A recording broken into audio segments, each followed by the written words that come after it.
नमस्कार, NB news देख रहे हैं आप और मैं हूं आपके साथ प्रियव्रत दीक्षित।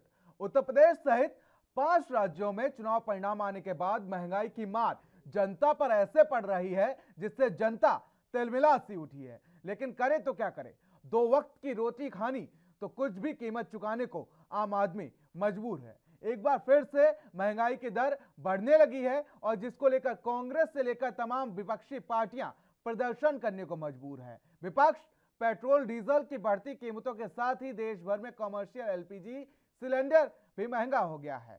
तो वहीं नेशनल हाईवे पर अब टोल टैक्स भी आपको ज्यादा देना पड़ेगा।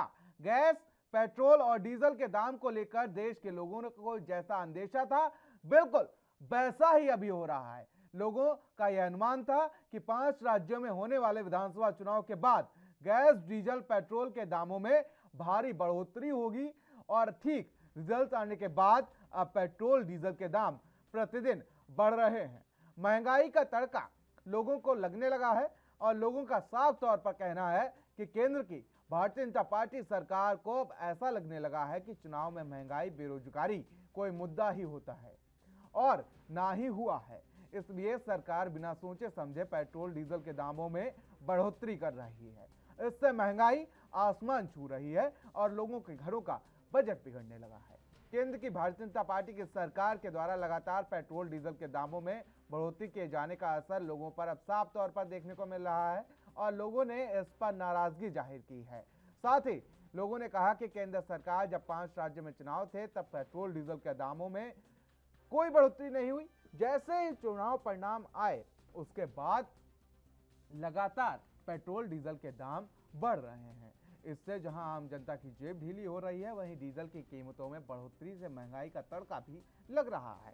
तो वहीं आज कांग्रेस मोर्चा संभालते हुए आज कांग्रेस लगातार प्रदर्शन कर रही है। कई राज्यों में कांग्रेस और टीएमसी आज प्रदर्शन करती हुई नजर आ रही है और लगातार जिसको लेकर अब विपक्ष हमलावर है। महंगाई के तड़के को लेकर लगातार विपक्ष हमलावर है और कांग्रेस आज उत्तर प्रदेश, पंजाब सहित कई राज्यों में प्रदर्शन कर रही है महंगाई को लेकर, क्योंकि जिस तरीके से महंगाई की मार जनता को झेलनी पड़ रही है उसको लेकर कांग्रेस ने अब मोर्चा संभाला है और आज राजभवन का घेराव भी कांग्रेस करती हुई नजर आएगी। जिस तरीके से कांग्रेस ने रणनीति बनाई है कि उत्तर प्रदेश और पंजाब के राजभवन को घेरा जाएगा।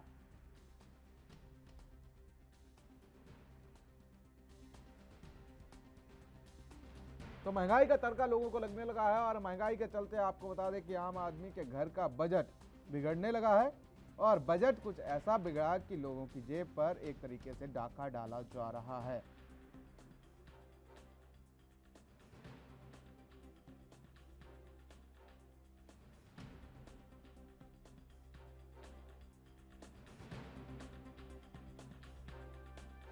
तो लगातार महंगाई की मार से जनता बेहाल है, क्योंकि जनता को जिस तरीके से अंदेशा था कि उत्तर प्रदेश में साथ 5 राज्यों में विधानसभा चुनाव होने के बाद से कहीं ना कहीं महंगाई का तड़का जरूर लगेगा और महंगाई का तड़का इस कदर लगा कि जनता के ऊपर भारी बोझ पड़ने लगा है।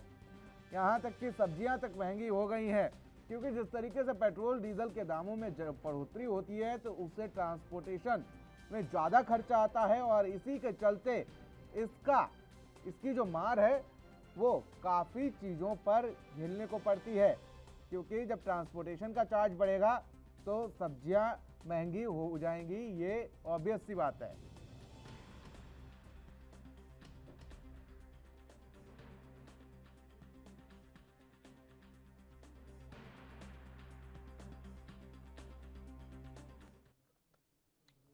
तो महंगाई की मार जिस तरीके से जनता के ऊपर पड़ रही है, क्योंकि 5 राज्यों में विधानसभा चुनाव संपन्न होने के बाद से लगातार महंगाई की मार जनता के ऊपर पड़ती हुई नजर आ रही है और आज इसी पर हम चर्चा करेंगे। तमाम पैनल से आपका रूबरू कराएंगे, लेकिन उससे पहले सीधे रुक कर लेते हैं लखनऊ, क्योंकि और हमारे संवाददाता जितेंद्र चौहान हमारे साथ लाइव जुड़े हुए हैं। जितेंद्र, आज जिस तरीके से कांग्रेस ने प्रदर्शन का आह्वान किया है, जिस तरीके से कांग्रेस कह रही थी कि आज हम राजभवन का घेराव करेंगे और तमाम चीजों को लेकर आज हम प्रदर्शन करते हुए नजर आएंगे, क्या कुछ अपडेट है इसको लेकर? लगातार महंगाई दिन पे दिन बढ़ती जा रही है, ये बात हमसे आपसे बिल्कुल छुपी नहीं है। और लगातार चाहे सीएनजी गैस हो, चाहे पीएनजी हो, चाहे एलपीजी हो, पेट्रोल हो, डीजल हो, खाने की चीजें हो, लगातार आसमान उसके दाम छू रहे हैं। तो जाहिर सी बात है कि जनता के ऊपर दोहरी मार पड़ रही है। तो वहीं जहां कोरोना संकट से निपट कर जनता बीच में आई है, तो जाहिर सी बात है कि दोबारा उसके ऊपर अब महंगाई की मार पड़ रही है। तो उसी को देखते हुए उत्तर प्रदेश कांग्रेस हो चाहे कांग्रेस हो, वो लगातार प्रदर्शन कर रही है। संसद भवन में भी ये प्रदर्शन हुआ और आज राजधानी लखनऊ में भी उत्तर प्रदेश कांग्रेस द्वारा प्रदर्शन किया जाएगा। और कल जिस तरह से राष्ट्रीय प्रवक्ता गौरव भल्ला आए थे, उन्होंने साफ तौर पे कहा था कि 5 राज्यों में चुनाव है, लेकिन वहां पर दाम नहीं बढ़े थे। लेकिन जैसे ही चुनाव संपन्न हुआ, लगातार महंगाई चरम सीमा पर है। और दूसरी ओर जहां हिमाचल में चुनाव हारे हैं, वहां पर देखिए आप रेट, वहां पर लगातार रेट नहीं बढ़े। तो जाहिर सी बात है कि लगातार सरकार की ये मार जनता पर भारी पड़ेगी और इसका आवाज उत्तर प्रदेश कांग्रेस उठाने जा रही है। और लगभग 12 बजे आज ये प्रदर्शन होगा। पार्टी मुख्यालय प्रदेश कार्यालय से लेकर राजभवन तक ये पैदल मार्च किया जाएगा, जहां पर जो लगातार जो दामों में वृद्धि हुई उस पर कहीं ना कहीं आवाज उठाने के लिए कांग्रेस बनेगी। हालांकि कांग्रेस भले ही चुनाव हारी उत्तर प्रदेश में, लेकिन कल इस बात को उन्होंने कहे कि आवाज उठाती रहेगी और आगे भी उठाया है और उसको उठाते भी रहेंगे। लेकिन जितेंद्र, जिस तरीके से आज कांग्रेस प्रदर्शन करेगी, इसमें तमाम तैयारियां पुलिस प्रशासन ने भी कर रखी होंगी, क्योंकि जिस तरीके से आज उग्र प्रदर्शन कांग्रेस के द्वारा किया जाएगा, राजभवन का घेराव की बात कर रही है पुलिस प्रशासन ने, इसको लेकर क्या कुछ तैयारियां कर रखी हैं? क्योंकि चुनौतियां बढ़ जाती हैं जब इस तरीके के प्रदर्शन देखने को मिलते हैं। लखनऊ प्रशासन की जिम्मेदारी है और जिम्मेदारी को देखते हुए जाहिर सी बात है कि पुलिस प्रशासन हो चाहे जिला प्रशासन, सभी ने तैयारी कर रखी होगी। और इन सब से निपटने के लिए प्रदर्शन उग्र ना हो, लगातार किसी को नुकसान ना हो, इससे भी पुलिस बिल्कुल तैयारी से रहेगी और कोशिश करेगी ये जो प्रदर्शन है उसको जो किया जाए। लेकिन कांग्रेस पार्टी है और कांग्रेस पार्टी पहले भी प्रदर्शन करती आई है और अब भी कर रही है। तो जाहिर सी बात है दोनों ओर से तैयारियां पूरी है और तैयारियों में साफ कहा जाएगा कि आज उत्तर प्रदेश कांग्रेस जिस तरह से महंगाई को लेकर प्रदर्शन करने जा रही है, वहाँ पुलिस प्रशासन भी दूसरी ओर बिल्कुल तैयार है। जितेंद्र, इसमें कौन कौन से बड़े चेहरे में देखने को मिल सकते हैं आज कांग्रेस के? क्योंकि जिस तरीके से प्रदर्शन काफी विकट स्तर पर होने जा रहा है, राजभवन का घेराव है, तो कौन कौन से बड़े चेहरे कांग्रेस के हमें आज इसमें देखने को मिल सकते हैं? मोना जो कि विधानमंडल दल की नेता है उत्तर प्रदेश में, और जाहिर सी बात है कि कांग्रेस के जो बड़े नेता है, चाहे पीएल पुनिया हो, चाहे नेता विधानमंडल आराधना मिश्रा हो, और भी जो तमाम नेता है जो कांग्रेस से जुड़े हुए हो, कांग्रेस में जो लगातार सक्रिय भूमिका निभा रहे, तो जाहिर सी बात है कि बड़े नेता जरूर होंगे, कार्यकर्ता होंगे और उत्तर प्रदेश कांग्रेस से लेकर जो तमाम कार्यकर्ता है वो सब इसमें शामिल रहेंगे। लेकिन जितेंद्र, जिस तरीके से कांग्रेस महासचिव प्रियंका गांधी को लेकर भी चर्चाएं थी कि इस प्रदर्शन में वो भी शामिल होंगी, तो क्या उनके आने का कुछ अंदेशा है या सिर्फ राजनीति करती कांग्रेस नजर आ रही है? प्रियंका गांधी सिर्फ उत्तर प्रदेश में तभी एक्टिव मोड में नजर आई थी जब उत्तर प्रदेश में विधानसभा चुनाव थे। देखिए, जाहिर सी बात है कि प्रियंका वाड्रा ने एक अहम भूमिका निभाई थी और चुनाव के बीच में जिस तरह से वो चारों तरफ गई और उन्होंने सक्रिय भूमिका निभाई है और उनको ये सक्रिय भूमिका निभानी चाहिए। लेकिन फिलहाल प्रियंका वाड्रा के आने की कोई अंदेशा अभी फिलहाल किसी कार्यकर्ता ने कहा और ना ही किसी नेता ने प्रियंका वाड्रा की बात कही। तो जाहिर सी बात है कि उत्तर प्रदेश कांग्रेस के जो पदाधिकारी हैं वही इस भूमिका को निभाएंगे। बिल्कुल जितेंद्र, आपसे तमाम अपडेट्स इसको लेकर हम लेते रहेंगे। फिलहाल तमाम जानकारी के लिए और साथ ही हमारे साथ जुड़ने के लिए आपका बहुत बहुत शुक्रिया जितेंद्र। तो महंगाई को लेकर लगातार प्रदर्शन चल रहा है और आज कांग्रेस विकट स्तर पर प्रदर्शन करने जा रही है लखनऊ में। लखनऊ के साथ साथ पंजाब में भी प्रदर्शन देखने को मिलेगा। लेकिन क्या राजनीति इसी तरीके से होती रहेगी या इसका कोई हल भी निकलेगा?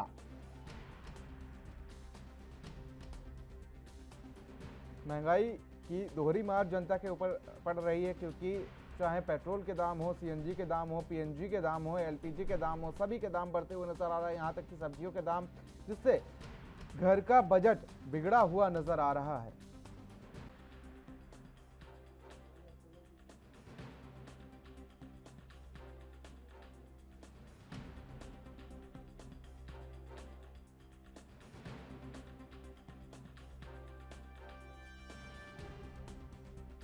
लगातार विपक्ष अब मोर्चा खोलता हुआ नजर आ रहा है और मोर्चा खोलते हुए आज लखनऊ में प्रदर्शन किया जाएगा। और लखनऊ में प्रदर्शन करते करते आपको बता दें कि लगातार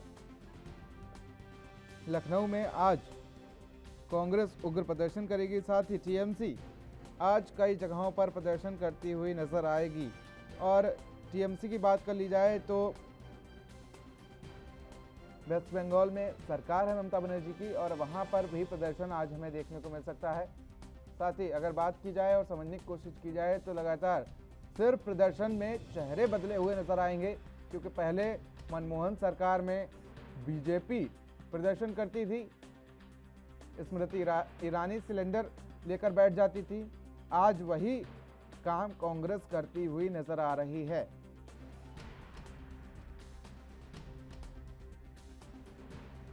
लेकिन ऐसे में सवाल यह है कि आखिर जनता का कितना साथ मिलता है, क्योंकि कांग्रेस इस समय जनता के मुद्दों को उठा रही है, महंगाई जनता का मुद्दा है। लेकिन ऐसे में देखने वाली बात यह भी होगी कि आखिर जनता इसमें कितना समर्थन करती है कांग्रेस का।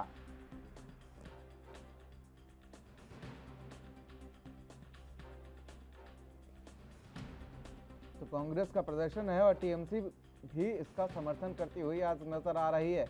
एक साथ ही आपको बता दें कि पंजाब, उत्तर प्रदेश सहित तमाम राज्यों में आज प्रदर्शन देखने को मिल रहा है। महंगाई को लेकर जैसे पहले भी कांग्रेस ने आह्वान किया था कि 7 अप्रैल को प्रदर्शन किया जाएगा, और प्रदर्शन के चलते आपको बता दें कि लगातार जिस तरीके से भीड़ जुटाने का काम भी कांग्रेस कार्यकर्ता करते हुए नजर आ रहे थे, उसी को लेकर आज प्रदर्शन किया जाएगा। और प्रदर्शन में महंगाई मुख्य मुद्दा होगा, क्योंकि जिस तरीके से अगर बात की जाए तो पिछले 15 दिनों में 9 रुपए के आसपास पेट्रोल के दाम बढ़ चुके हैं, डीजल के दाम भी इतने बढ़ चुके हैं और सीएनजी पीएनजी तक महंगी हो चुकी है।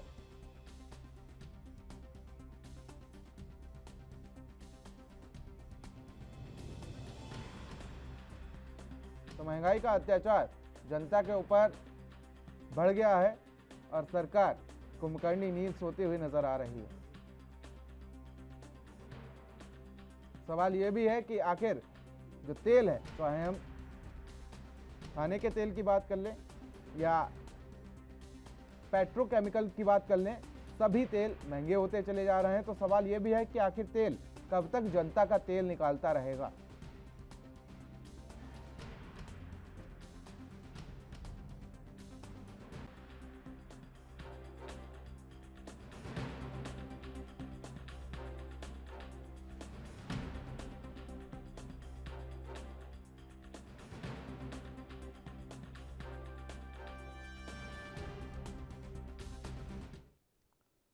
तो महंगाई की दोहरी मार जनता के ऊपर पड़ती हुई नजर आ रही है और महंगाई इस कदर बढ़ गई है कि जनता का अगर रसोई के बजट की बात कर ले तो रसोई का बजट बिगड़ता हुआ नजर आ रहा है। तेल के दाम बढ़ गए हैं, सब्जियों के दाम बढ़ गए हैं, तमाम चीजें जो हैं उनके दाम बढ़ गए हैं।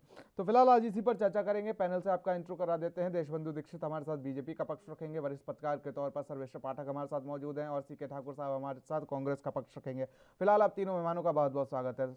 सर्वेश्वर पाठक जी, शुरुआत आपसे कर लेता हूं कि क्या आज जो प्रदर्शन कांग्रेस करते हुए नजर आ रही है, आज के प्रदर्शन में और जब मनमोहन की सरकार थी, प्रधानमंत्री मनमोहन हुआ करते थे, डॉक्टर मनमोहन सिंह हुआ करते थे, तो आज के प्रदर्शन में और तब के प्रदर्शन में क्या सिर्फ चेहरे बदले हुए नजर आएंगे? क्योंकि तब स्मृति ईरानी जी सिलेंडर लेकर बैठ जाती थी और आज कांग्रेस प्रदर्शन करती हुई नजर आ रही है।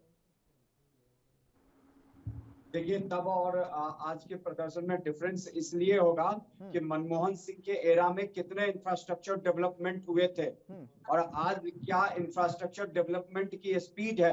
इस चीजों को आप समझने की कोशिश करें। ये सही बात आपने बोला कि स्मृति ईरानी जी जो अभी टेक्सटाइल मिनिस्टर है, उस समय सिलेंडर लेके विरोध प्रदर्शन कर रही थी और ये लाजमी और ये स्वाभाविक है कि अगर सिलेंडर के दाम बढ़ रहे हैं, गैस पेट्रोल के दाम बढ़ रहे हैं तो जनता इससे त्रस्त होगी।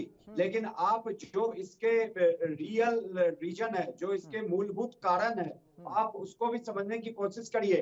यूपीए एरा में 1.5 लाख करोड़ का ऑयल बॉन्ड्स इशू किए गए थे। मैं अगस्त सितंबर का निर्मला सीतारमण जी ने जो क्या कहते हैं पार्लियामेंट में बोला था कि अभी तक उसमें से शायद 3,500 करोड़ ही प्रिंसिपल अमाउंट किए हुए हैं और ये जो ऑयल बॉन्ड का पेमेंट है 2025-26 तक होना है।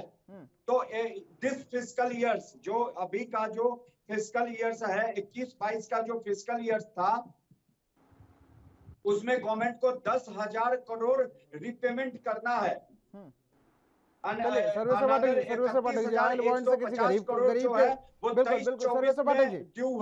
तो नहीं, पहले मेरी बात को पूरा सुन लीजिए। नहीं, सभी मेहमानों का एक बार डिबेट में ले ले, फिर आपके पास लौटेंगे। आपके पास विश्लेषण बहुत नहीं, ये क्या प्रियव्रत जी, बात को समझने की बात कोशिश समझेंगे करें। आपकी सभी आधा मेहमानों अधूरा का एक बार ले बयान लें, आपके दर्शकों को भी इंट्रो समझ ले में नहीं लेते हैं। आएगा। आपके जो ऑडियंस है एएनबी चैनल के, उसको आधा अधूरा बयान भी नहीं समझ में आधा आएगा। अधूरा बयान, पूरा ज्ञान आपका हम ले लेंगे, लेकिन नहीं, सबसे आधा पहले अधूरा बयान डिबेट नहीं हो रहा है। मैं डिबेट में आपको सभी का फिजिकल एक बता एक रहा कमेंट हूँ ले लेते कि हैं। All Sarveshwar point Pathak ji, service में कितनी पेमेंट करने वाली है। आंकड़े अगर आधे अधूरे होंगे तो आपके जो ऑडियंस है उनको क्या समझ में आएगा। आज का मुद्दा यह है कि 10 सेकंड 20 सेकंड का एक कांग्रेस, नहीं ले सकते। सर्वेश्वर पाठक जी बात सुनिए मेरी, आखिर कांग्रेस प्रदर्शन कर रही है, इसमें सिर्फ चेहरे बदले हैं या सिर्फ मुद्दों को लेकर भटकाया जा रहा है?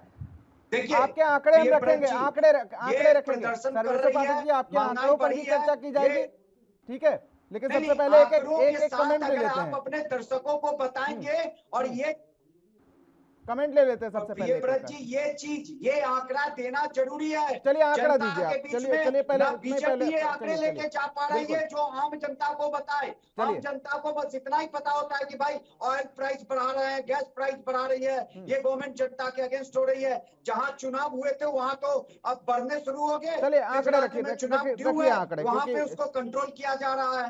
अब मुझे बताइए, राजस्थान में क्यों नहीं, जब एक्साइज ड्यूटी घटी थी तो राजस्थान की सरकार ने क्यों नहीं पेट्रोल और डीजल के दाम घटाए।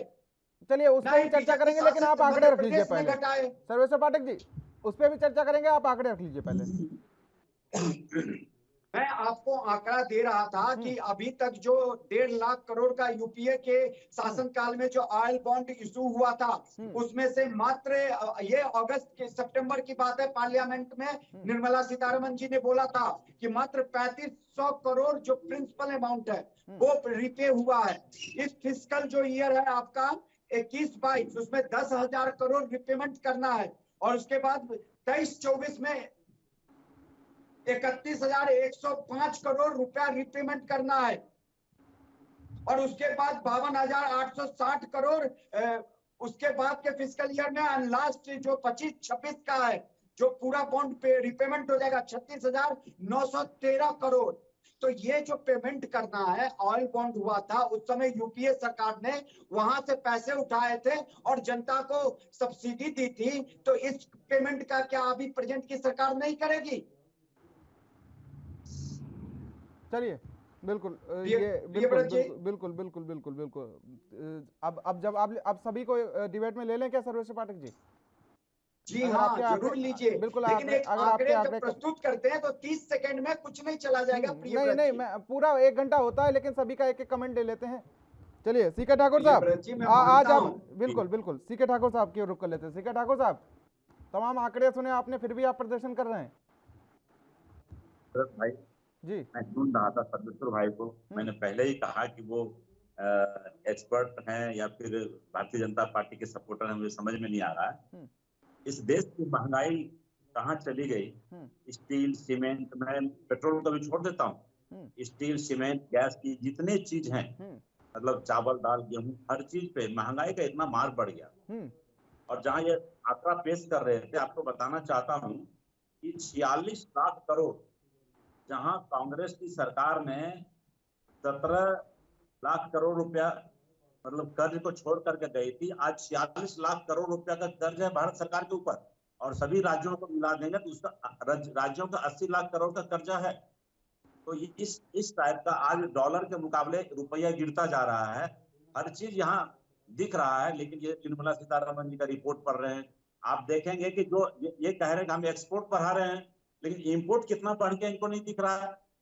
जो सरकार इतनी झूठी आंकड़े पेश कर रहे हैं पब्लिक के सामने, ये कहना बिल्कुल मुश्किल है कि सरकार कर क्या रही है। जनता को केवल देखिए, जब चुनाव था उतने दिनों तक कुछ नहीं बढ़ा, न पेट्रोल का दाम, न कुछ नहीं, कोई गैस, कोई पेट्रोल, कहीं कुछ नहीं बढ़ा था। लेकिन आज एकाएक चुनाव के जाते ही अब ये दुहाई दे रहे हैं यूक्रेन का युद्ध उस समय भी चल रहा था।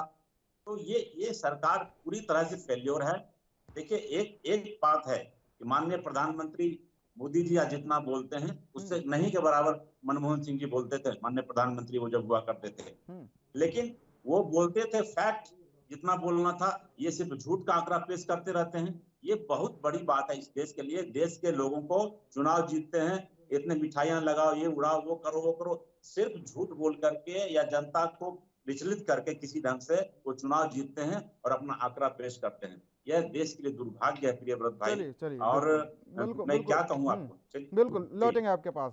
देशबंधु दीक्षित जी, आखिर सरकार बनते ही आपके 4 राज्यों में आपने ऐसा क्या कर दिया कि आज कांग्रेस को प्रदर्शन पे बैठना पड़ गया? नहीं देवव्रत जी, मैं आपकी बात को आगे बढ़ाता हूँ। आपने कहा 4 राज्यों में जीत के बाद ऐसा क्या कर दिया हमने कि इनको प्रदर्शन करना पड़ा। तो 4 राज्यों में हम क्यों जीते, इस बात पर भी प्रश्न होना चाहिए। बिल्कुल होना चाहिए। मैं कांग्रेस के मित्र से ये भी प्रश्न करना चाहता हूँ कि 4 राज्यों में हम क्यों जीते। कुछ तो जनहित के कार्य हमने किए थे जिसके कारण जनता जनार्दन ने हमें आशीर्वाद दिया, और कुछ इन्होंने ऐसा किया कि हर बार की हार की तरह एक बार फिर हार का ठीकरा इनके सर पूरा। तो देखिए ऐसा है, आपने देखा होगा यूक्रेन और सोवियत रूस का, और जो तेल के दाम है वो अंतरराष्ट्रीय बाजार में उसके बहुत सारे मानक हैं। तेल के दाम बढ़ते हैं घटते हैं। देखिए, यूक्रेन और रूस के युद्ध का तो हवाला मत दीजिए देशबंधु दीक्षित जी, क्योंकि वो तो लगभग 24 फरवरी से चल रहा था और 10 मार्च को नतीजे आए। उसका हवाला मत दीजिए। अगर यूक्रेन और रूस के युद्ध को लेकर अगर तेल के दाम बढ़ते तो उसी बीच में बढ़ सकते थे। देवव्रत जी, मुझे मेरा नाम प्रियव्रत है। अगर मैं आपने सभी को समय दिया देशबंधु जी, मैं आपको सबसे पहले तो करेक्ट करना चाहूंगा, मेरा नाम प्रियव्रत दीक्षित है। प्रियव्रत नहीं जी, आपका नाम प्रियव्रत दीक्षित है, उसके लिए मैं खेद चाहता हूँ। लेकिन चूंकि सर्वेश जी ने बोला देवव्रत, तो मुझे लगा कि वो मुझे पता था प्रियव्रत बोला। वो काफी लंबे समय से मेरे साथ डिबेट में बैठ रहे हैं, उनको मेरा नाम शायद रट भी गया होगा। नहीं तो बैठ तो मैं भी रहा हूँ आपके साथ। ये नहीं प्रियव्रत जी, चलिए आज ये चर्चा का विषय नहीं है। देशबंधु दीक्षित जी वापस आते हैं डिबेट पे। हाँ जी, तो प्रियव्रत जी आपने सबको समय दिया, मैं भी सुनना चाहता हूँ आपने। और रही बात आपने उत्तर प्रदेश के संदर्भ में कही, तो 32 साल तक कांग्रेस का यहाँ कोई धरातल नहीं था, कोई जमीन नहीं है, और कांग्रेस अपने कारनामों के द्वारा दिन प्रतिदिन रसातल के गर्भ में चली जा रही है। अभी आपने मुद्दा छेड़ा कि कांग्रेस जो है विरोध का प्रदर्शन कर रही है, लेकिन इवेंट मैनेजमेंट की तरह इनकी राजकुमारी प्रियंका गांधी कहाँ है, कहीं पता नहीं है। इनके युवा राजकुमार कहाँ है, कहीं पता नहीं। और जो बात कही इनके कार्यकाल में और उनके कार्यकाल में, तो सर्वेश जी ने विभिन्न दाखड़े दिए। मैं आंकड़ों में नहीं जाऊंगा, अगर आंकड़ों पर दूंगा तो ये बहस कम हो जाएगी। लेकिन आपके मेन मुद्दे पे आता हूँ, जो कहे मैं मानता हूँ निस्संदेह महंगाई बढ़ रही है, लेकिन हमारी सरकार निरंतर प्रयास कर रही है। और आप देखिएगा आने वाले कुछ हफ्तों में हमने सारी समस्याओं को समाप्त किया है। इस समस्याओं के उपाय भी ढूंढे जा रहे हैं, और हमारी डबल इंजन की सरकार देखिएगा केंद्र में भी और प्रदेश सरकार में भी जनता को राहत दिलाने के लिए जो अच्छे से अच्छा उपाय है वो किया जाएगा। और रही बात महंगाई की बात, तो जैसे ही अंतरराष्ट्रीय बाजारों में तेल के दाम बढ़ते हैं तो आप जानते हैं उसका लिंक संबंधित सभी चीजों से। और रही बात अंतरराष्ट्रीय बाजारों पर, वो तेल के दाम न हम निर्धारित करते हैं न केंद्र सरकार निर्धारित करती है। एक युद्ध तो मैंने कहा एक फैक्टर है, उसके अलावा भी अन्य फैक्टर। और रहा आपने जहां चुनाव है वहां हम तेल के दाम कम कर देते हैं, और जहां चुनाव नहीं है तेल के दाम बढ़ा देते हैं, ऐसा नहीं है। देखिए प्रतिष्ठित चैनल पर झूठ बोलना और दर्शकों को बेभ्रामक बातें करना यह कांग्रेस की पुरानी रीत है। इतने बड़े अर्थशास्त्री थे, उनके कार्यकाल में आपने देखा भ्रष्टाचारों की लकीरें खिंच गई। तो महंगाई की बात आपने कहा, जो श्रीमती स्मृति ईरानी ने कहा उसका ही विगत रहा कि आज ये 32 साल से उत्तर प्रदेश में कहीं नहीं है। अब आप देखिएगा, आप हमें कुछ समय दिए, सरकार निरंतर प्रयास कर रही है। आने वाले कुछ सप्ताह में देश को महंगाई के मुद्दे से निजात दिलाएंगे। चलिए सीके ठाकुर साहब, तमाम आरोप आप पर लग गए कि आखिर इतना बड़ा उग्र प्रदर्शन हो रहा है, पंजाब में भी प्रदर्शन हो रहा है, यूपी में भी प्रदर्शन हो रहा है, और ना राहुल गांधी का पता है, ना प्रियंका गांधी का पता है, ना सोनिया गांधी का पता है। आखिर प्रदर्शन में क्यों नहीं शामिल हो रहे हैं ये लोग, अगर इतना ही जनता के शुभचिंतक बनते हैं तो? सब लोग शामिल हो रहे हैं, ऐसा नहीं है। शामिल आज सब लोग दिखेंगे आपको। मैं एक बात कहना चाहता हूँ प्रियव्रत भाई, कि इस सरकार में जितने भी पीएसयू हैं, यदि प्रधानमंत्री मोदी या उनकी टीम जितना टाइट है, लोग कहते हैं कि हम सब काम करवाना जानते हैं, तो पीएसयू को कहां से घाटे पर लेके जा रहे हैं? जितने भी पब्लिक सेक्टर की यूनिट है, पीएसयू को घाटा दिखा करके प्राइवेट को बेच देते हैं। दूसरी तरफ ये जो अडानी कंपनी है, आपको मैं बताना चाहता हूं कि पिछले साल का आंकड़ा दे रहा हूं, 2021 से 22 का जो उन्होंने देखा कि 4,30,00,000 करोड़ रुपया जो है उसको उसका पिछले साल उसका था इनकम, और इस बार जो है उसका बढ़ करके 7,30,00,000 रुपया हो गया। मतलब उसी ढंग से अडानी का भी है 200 लाख करोड़ रुपया जो है अडानी, आप यह बताइए ऐसा नहीं, आप, मैं कांग्रेस मित्र से केवल एक प्रश्न पूछना चाहता हूं, आप यह बताइए युवा राजकुमार ऐसा कौन सा बिजनेस करते हैं, वो देश के युवाओं को भी बताइए, वो बिजनेस सब युवा करना चाहते हैं ताकि उसके द्वारा सब करोड़पति। आपके युवा राजकुमार कौन सा करते हैं, इतने बड़े प्रतिष्ठित परिवार के दामाद जी कौन सा बिजनेस करते हैं, हमें वह भी तो बता दीजिए। आप वह कारण बता दीजिए, देश के लाखों युवा बेरोजगार हैं, वह भी उस पथ पर चल दें। आखिर करोड़ों अरबों की संपत्ति हमारे युवा राजकुमार के पास कहां से आ गई है? हमारे कांग्रेसी मित्र बता सकते हैं वो ऐसा कौन सा बिजनेस करते हैं जिसके द्वारा उनको इतनी अकूत संपत्ति अर्जित हो जाती है?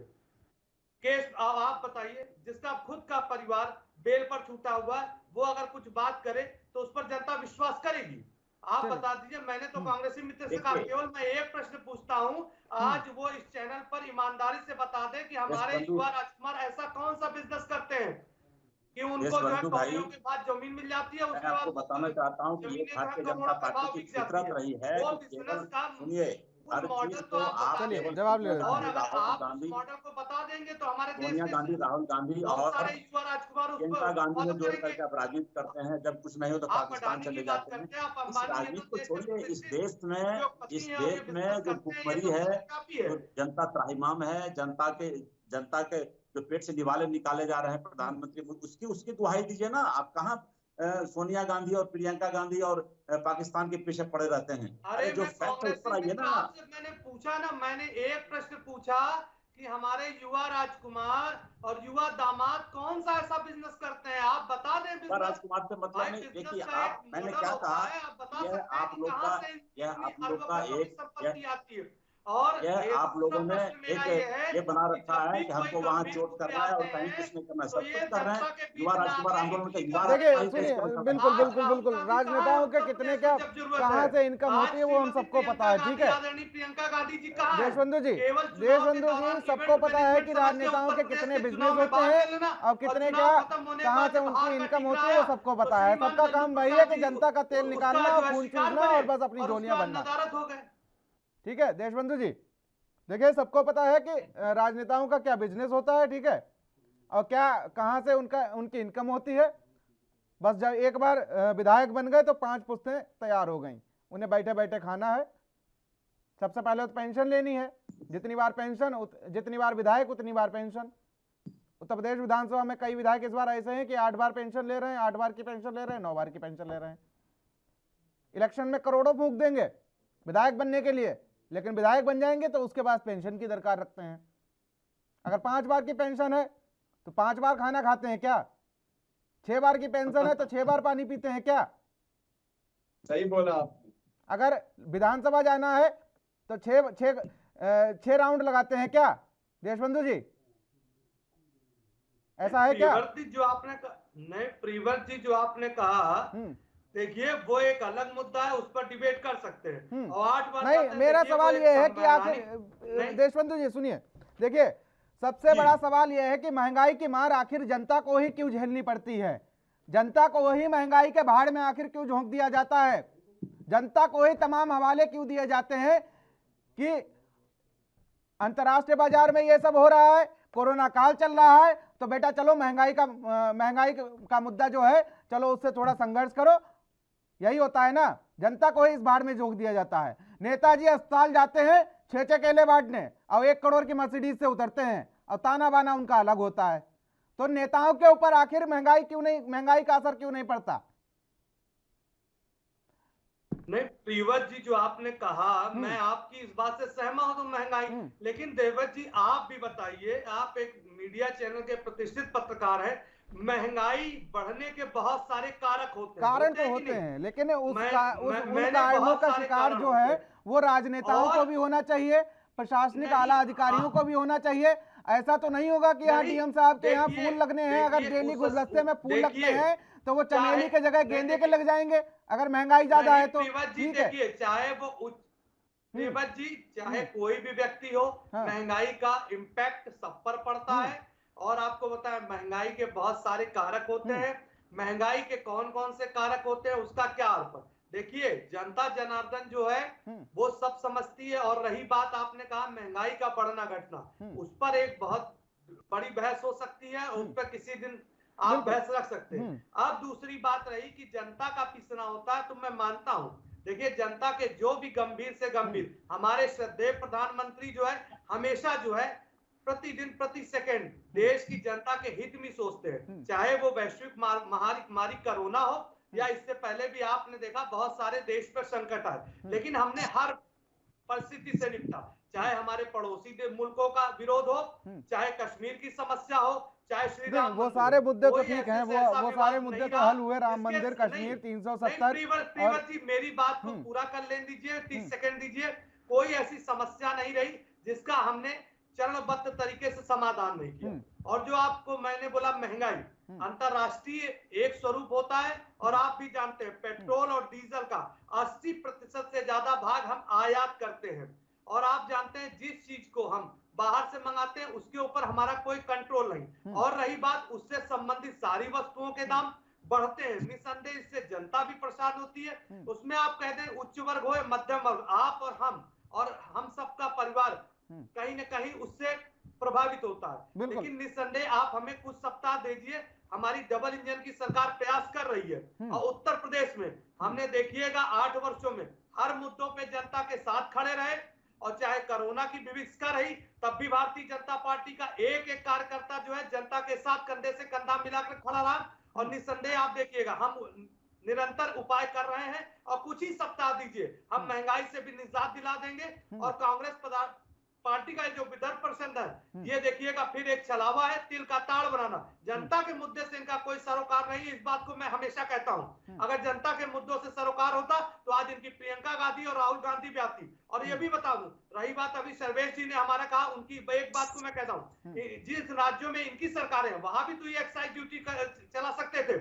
और आपने बात की पुरानी कार्यकाल की तुलना हमारे कार्यकाल से देखिए, इनके कार्यकाल में महंगाई का जो प्रतिशत था और हमारे कार्यकाल में जो 8 वर्ष की सरकार रही उसका तुलना कर देंगे तो जमीन और आसमान का अंतर है।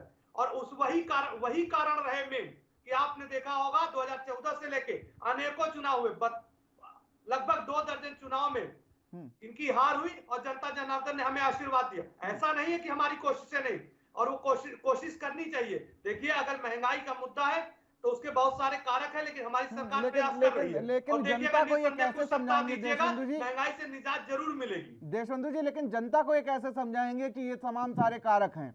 आखिर 80 करोड़ जनता तो वही है ना जो आपके राशन पे जिंदा है, उसे कैसे आप समझा पाएंगे कि आखिर ये तमाम कारक हैं? उसे ऑयल बॉन्ड कैसे समझ में आएगा?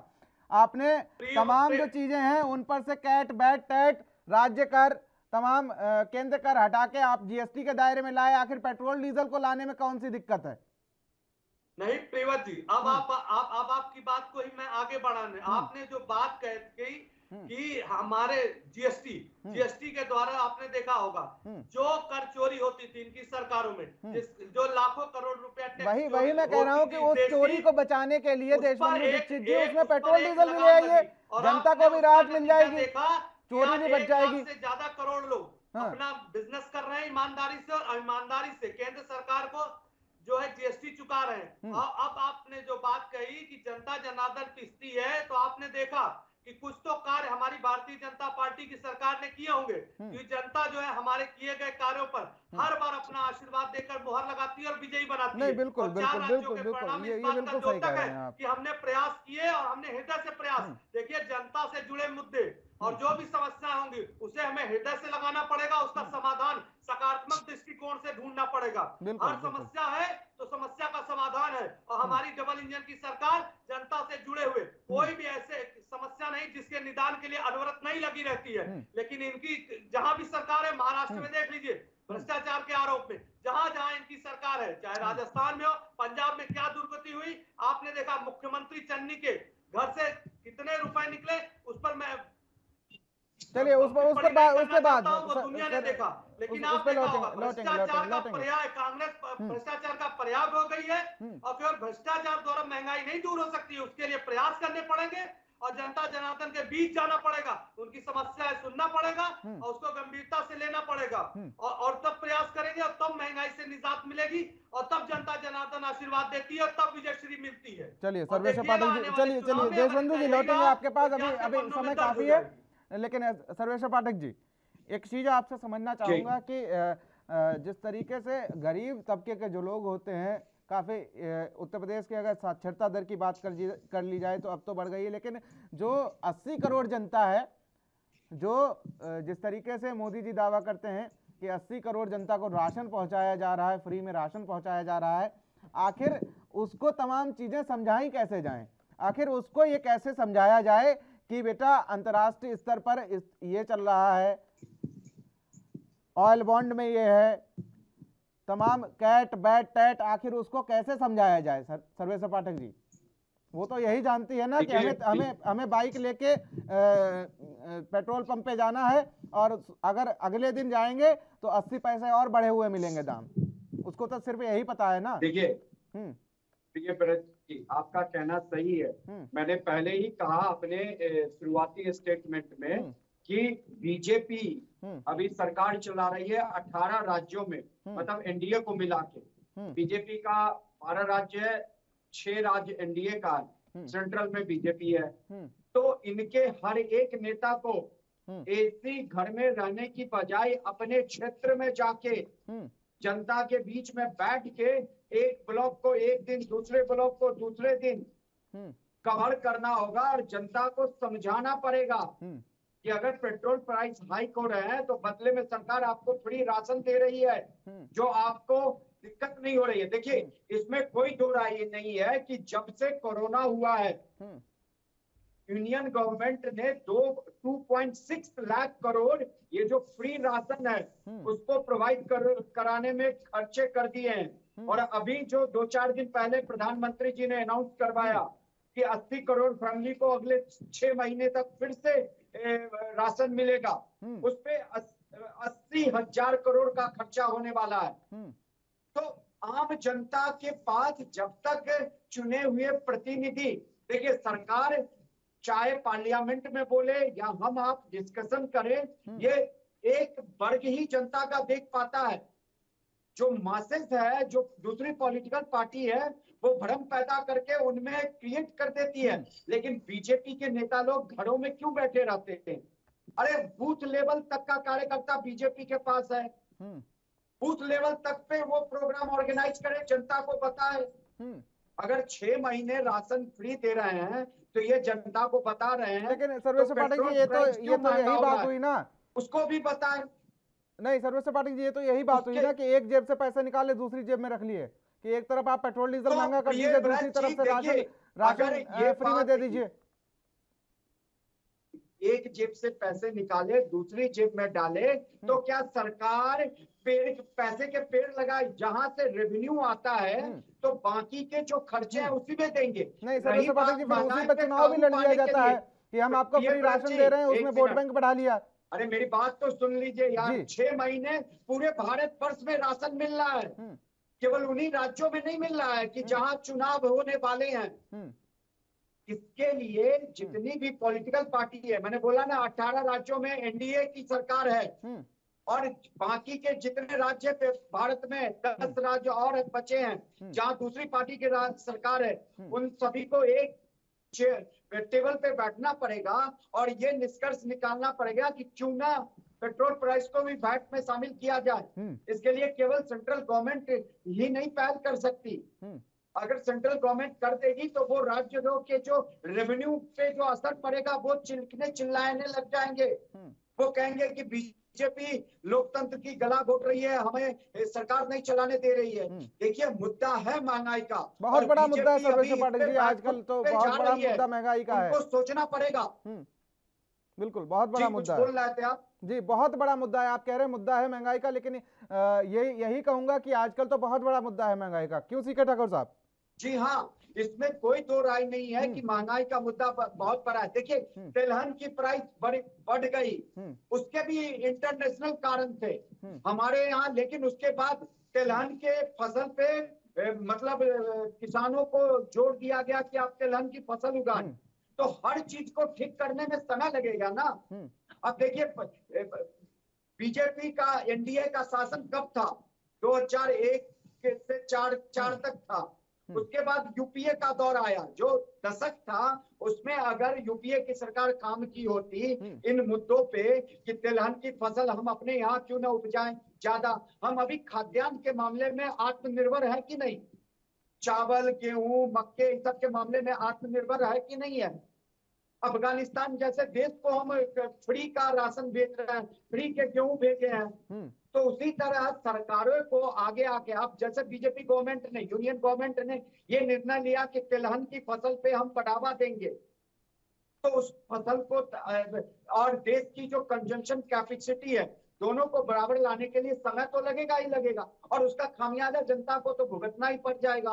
नहीं, यही तो बात है सरदार पाठक जी, आखिर भुगतना हर चीज जनता को ही पड़ेगी, उसमें जनता को ही महंगाई के भार में झोंका जाएगा। कोरोना आएगा तो जनता को परेशानियों का सामना करना पड़ेगा, तमाम चीजें हैं। सीके ठाकुर साहब की ओर रुक कर लेते हैं। नहीं प्रियव्रत जी ऐसा नहीं कहिए, लौटेंगे, जनता तंगी हाल हो गई, सरकार ने भी बहुत सारे काम किए हैं, उस बात को भी आप हम नहीं भूल सकते, लेकिन जनता के दुख दर्दों को भी हम नहीं भूल सकते। आज कोरोना का इतना महामारी का रूप इतना भयानक भारतवर्ष में क्यों नहीं हुआ? क्योंकि हमारी इतनी जो जनसंख्या है सरकार ने उसको वैक्सीनेट कर दी।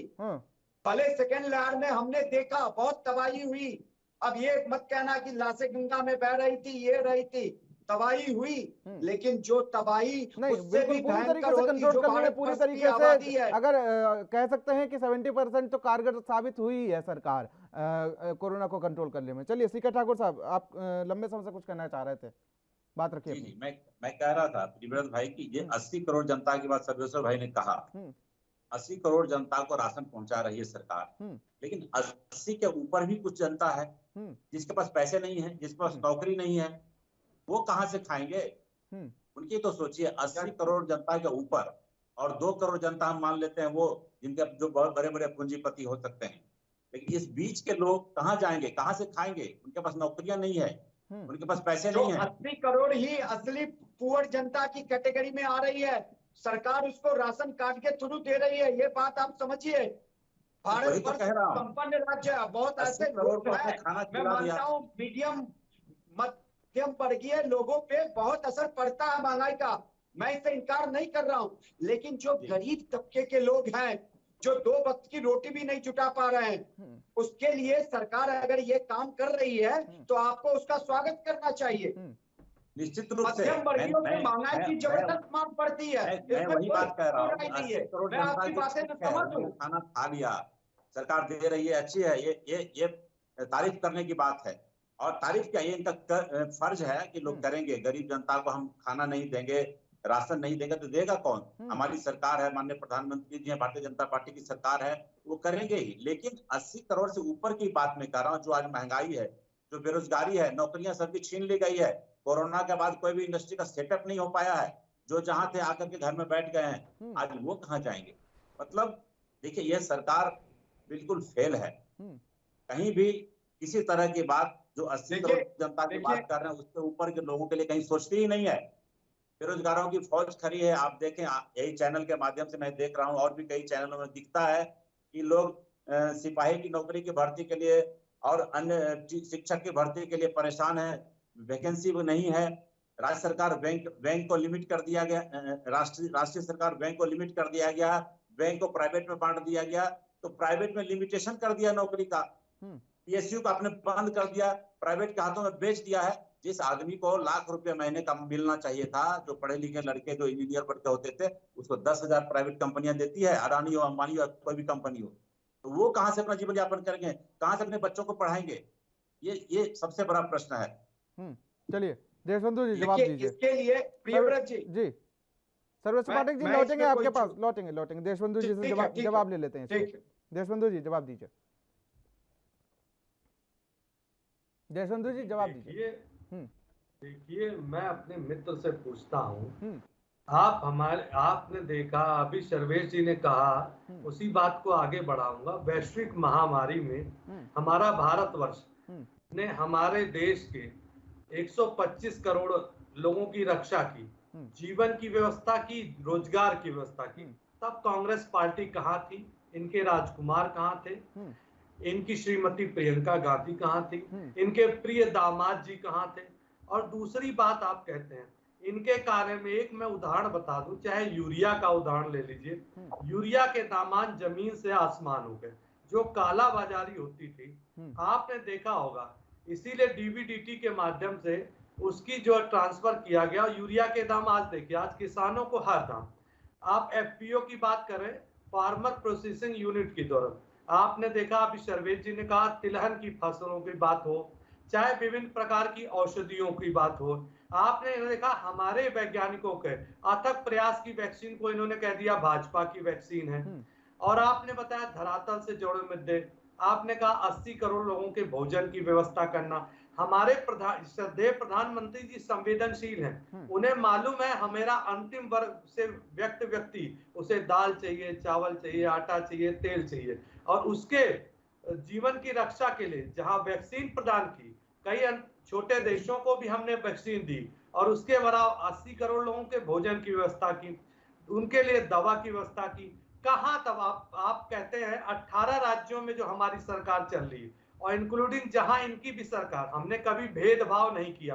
भारतवर्ष का प्रत्येक नागरिक, चाहे उसकी जीवन की रक्षा की बात हो कोरोना में, चाहे उसके भोजन की व्यवस्था हो, सबने की। मैंने कहा था पहले भी आपके डिबेट में, देखिए महंगाई के बहुत सारे कारक होते हैं, और महंगाई से निपटने के लिए हमारे श्रद्धेय प्रधानमंत्री, हमारे यशस्वी मुख्यमंत्री प्रयासरत हैं, और अनेकों जनता के हित के लिए अनेक लोक कल्याणकारी योजनाएं बनाई जा रही हैं। और हमारे लोक कल्याण संकल्प पत्र द्वारा हमारे यशस्वी मुख्यमंत्री श्री आदित्यनाथ योगी 25 करोड़ उत्तर प्रदेश की जनता के लिए रोजी रोजगार और उनके जीवन की रक्षा के लिए जो यथासंभव प्रयास होगा वो हम करेंगे। और आपने देखा कांग्रेस का क्या हश्र हुआ, और इनका जनता के से कोई सरोकार नहीं। देखिए जब भी कोई समस्या आती है तो इनके युवा राजकुमार उसके समाधान की जगह इटली चले जाते हैं, एसी के कमरों से। अभी इन्होंने, हमारे मित्र ने कहा कि हम विभिन्न चैनलों पे देखते हैं। देखिए चैनल पे देख लेना और कांग्रेस से अंदर ट्विटर कर देना, ये हमारे कांग्रेसी प्रवक्ता और इनके लगभग पूरे संपूर्ण कांग्रेस की यही पद्धति हो गई है कि एसी के बंद कमरों से ट्विटर कर देना। जनता से जुड़े मुद्दों का इनका डायरेक्ट कोई सरोकार नहीं है, उनका दूरदर्शन से इनका कोई तालमेल नहीं है। लौटेंगे, लेकिन एक सवाल मेरा एक ये है कि कोरोना काल ने हमें बहुत कुछ चीजें सीखने का मौका दिया। हालांकि जान तो उसमें गंवाई है काफी लोगों ने, काफी दुखद है वो, लेकिन हमें यह तैयार कर दिया कि आगे अगर ऐसी कोई आपदा आती है तो उससे कैसे निपटा जाए। इसके लिए भी हमारे देश को और साथ ही पूरे विश्व को यह तैयार कर दिया। लेकिन कोरोना काल हमें बहुत ही दुखदाई स्थिति में छोड़ गया, क्योंकि रोजगार एक मुख्य मुद्दा है। और कोरोना काल में ऐसा देखा है मैंने कि काफी लोगों के रोजगार चले गए।